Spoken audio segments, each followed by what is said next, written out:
sa aming guro, Binibining Kagande. Magandang araw sa iyo, ma'am. Ang tatalakayin namin ngayon ay ang ikapitong estratehiya, ikwento mo, saliksik mo. Ito ay isang pamamaraan sa pagtuturo ng Filipino na naglalayong paunlarin ang kakayahan ng mga mag-aaral sa pagsasalita at pananaliksik. Sa pamamagitan ng pagsasalaysay at masusing pag-aaral ng iba't ibang teksto, hinuhubog ng estratehiyang ito ang kakayahan ng mga estudyante na epektibong makipagkomunikasyon at maging mapanuri sa kanilang pagkatuto. Magandang umaga po sa inyong lahat. Ito ang estratehiya 7. Ikwento mo sa liksik mo. Ang estratehiyang kwento mo sa liksik mo ay sumasalagin sa kahusayan ng mga mag-aaral sa paggamit ng wika sa komunikasyon. Mahalagang malinang ng mga mag-aaral ang isa sa mga makrong kasanayan ng pagsasalita sapagkat ito ang naging kasangkapan sa pagkikipagtalastasan.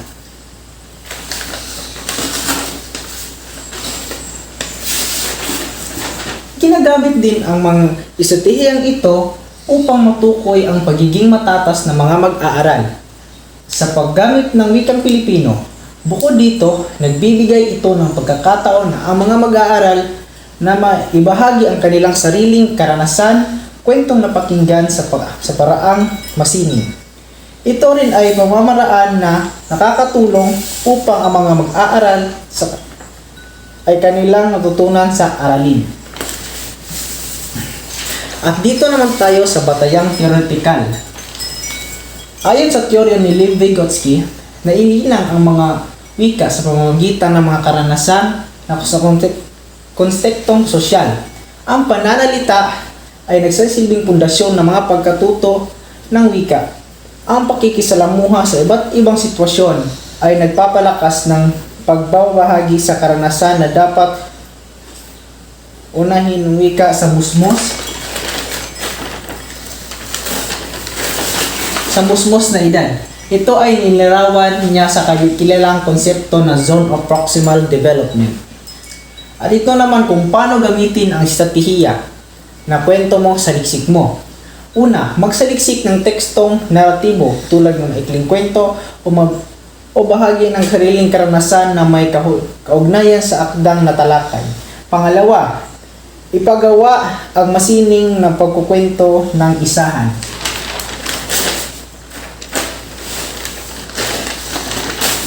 At ang pangatlo ay maglaan ng 5 minuto pagkukwento ng mga mag-aaral. At panghuli, gumamit ng rubric sa pagmamarka o pagbibigay ng score. At yun lang po, maraming salamat.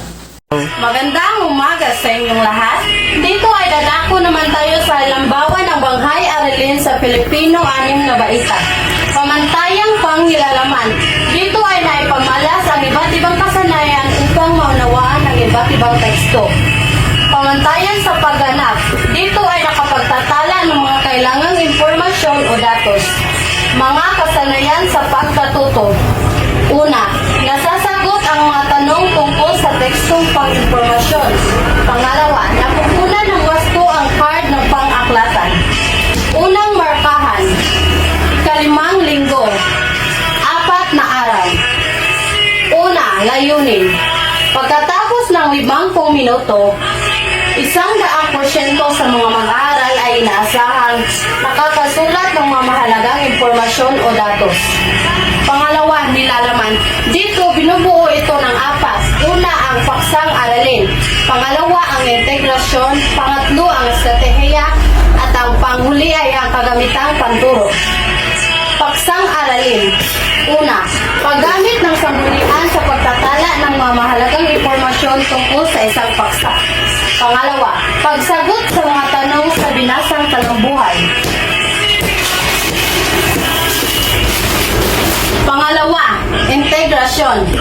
Dito ay nailalarawan si Lea Salonga at ang kanyang naiambag sa lipunan base sa kanyang talambuhay sa araling panlipunan. Pangatlo, estratehiya, ikwento mo sa liksik mo. Kagamitang panturo. Projector o pantulong kahunang kayamanan, diksyonaryo, ugaling Pilipino sa makabagong panahon 6, pahina 86. Pangatlo, pamamaraan. Dito ang guro ay magsisilbing modelo sa pagtalakay ng talambuhay ni Lea Salonga. Ito ang halimbawa ng talambuhay ni Lea Salonga.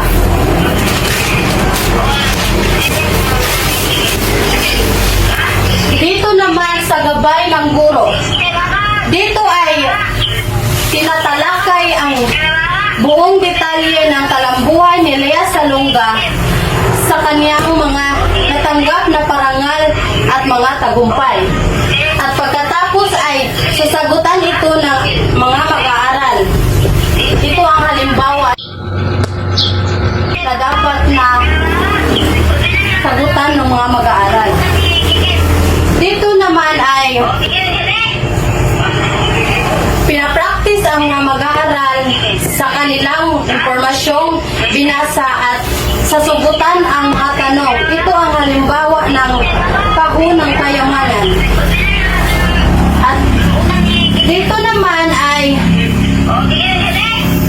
maingganyo ang mga mag-aaral sa isang PowerPoint na kung saan panunood sila ng iba't ibang talambuhay ng mga Pilipino.